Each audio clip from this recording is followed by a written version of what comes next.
денешен ден, пред 24 години, кај местноста Карпалак се случи еден од најтрагичните настани во поновата историја на Македонија, кукавички масакр врз вооружените сили на Републиката, извршен од страна на терористички формации.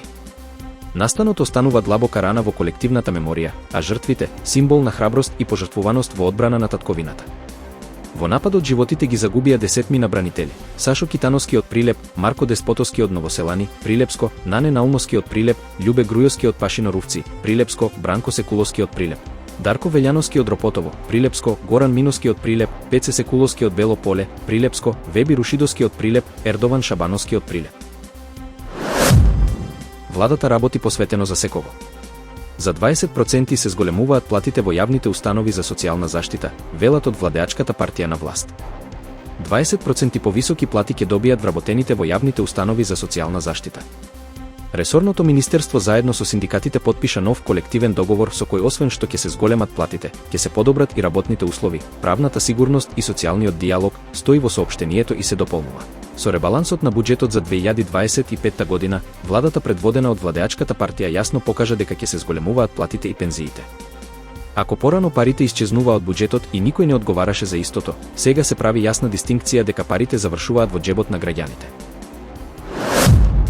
Во јули 2025 инфлацијата во Македонија повторно порасна, 4,8% на годишно и 1,1% на месечно ниво, со цените на мало зголемени за 5,3%. Најмногу поскапеле транспортот, услугите и рекреацијата, додека храната и енергијата бележат мали промени. Институтот Finance Think оценува дека инфлацијата повеќе не доаѓа од глобални, туку од внатрешни фактори, зголемена домашна побарувачка, реални приходи и раст на цените во услужниот сектор. Се препорачува ограничување на фискалната поддршка само за ранливите категории, бидејќи широко распространети мерки, како зголемување на пензии, дополнително ја поттикнуваат инфлацијата. Воедно, Finance Think предупредува дека ценовните интервенции даваат само краткорочен ефект и повикува на дисциплинирана фискална и решителна монетарна политика за стабилизирање на цените и зачувување на економската стабилност. Од четврток, општинската полиција во Солун започна да става блокатори, канџи, на нелегално паркирани возила, со цел да го спречи непрописното паркирање, особено во зони за жители, лица со посебни потреби и затоварење истова. Мерката е насочена главно кон странските туристи, кои досега избегнувале казни. Автомобилите ќе се ослободуваат само по плаќање на казната, а блокаторите ги отстранува исклучиво полицијата. Мерката важи најмалку до крајот на септември, а од 13 септември стапуваат на сила и нови, построги сообраќајни правила. Планирано е и засилување на општинската полиција со 80 нови припадници.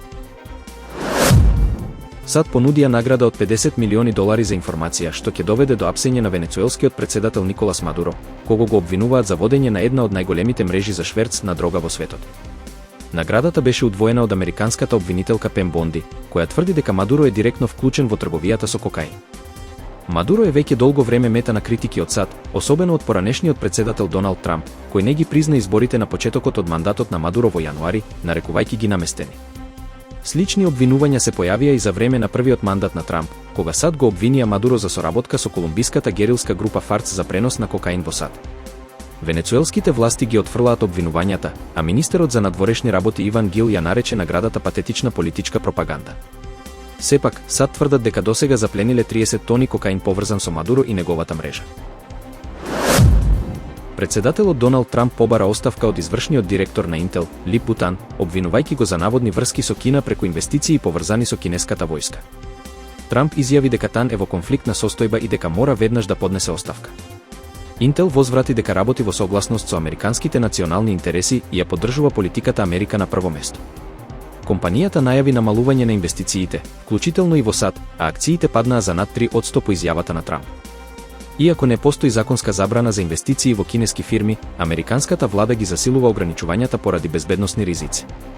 Тан не е обвинет, но неговата поранешна компанија, Cadence Design Systems, прифати казна од $140 милиони за прекршување на американските извозни правила во Кина. Вулканот Ключевскаја на Камчатка утрово исфрли столб од пепел до 10 км висина, објави Институтот за вулканологија и сеизмологија на далечноисточната филијала на Руската академија на науките на својот телеграм канал. Врвот на вулканот продолжува да еруптира. Според сателитските податоци, емисиите на пепел достигнале висина од 9 до 10 км надморска височина, а облакот од пепел се протега 515 км југоисточно од вулканот. Лавините и емисиите на пепел продолжуваат да течат од кратерот на врвот на вулканот, се вели во извештајот.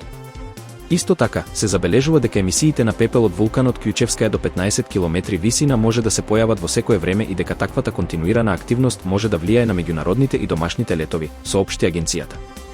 Предходно, огранокот на Камчатка на единствената геофизичка служба на Руската академија на науките објави дека се очекува ерупцијата на вулканот Кључевскаја да се интензивира во наредните денови. Кључевскаја е активен вулкан во источна Камчатка, со висина од 4850 метри. Се наоѓа на 360 км од Петропавловск-Камчатски и е највисокиот активен вулкан во Евроазија, а има правилна конусна форма со кратер на врвот со диаметар од околу 700 метри. Во моментов, на Камчатка има 7 активни вулкани. Вулканот започна да еруптира ноќта на 31 јули по силен земјотрес со јачина од 8,8 степени според Рихтеровата скала, а неговата ерупција станува се посилна. Од денес се зголемуваат температурите. Започнува нов топлотен бран. За викендот и во текот на следната недела времето ќе биде многу топло, температурите главно над 35 степени, локално дури и до 40. Метеоролозите за денес поради високите температури активираше жолт и портокалов метеоаларм. Се очекува прилив на топол воздух од југозапад. Топлата воздушна маса се протега од Северна Африка, преку Медитеранот до нас и ќе ни донесе температури над просекот. Времето во петок ќе биде целосно сончево. Небото ведро, без облаци, па индексот на УВ зрачење ќе биде многу висок. Препорака е да се престојува во сенка или внатре во најтоплиот дел од денот од 11 до 17 часот. Денеска ќе биде мирно, речиси без ветер. Максималната температура ќе биде од 32 до 35 степени.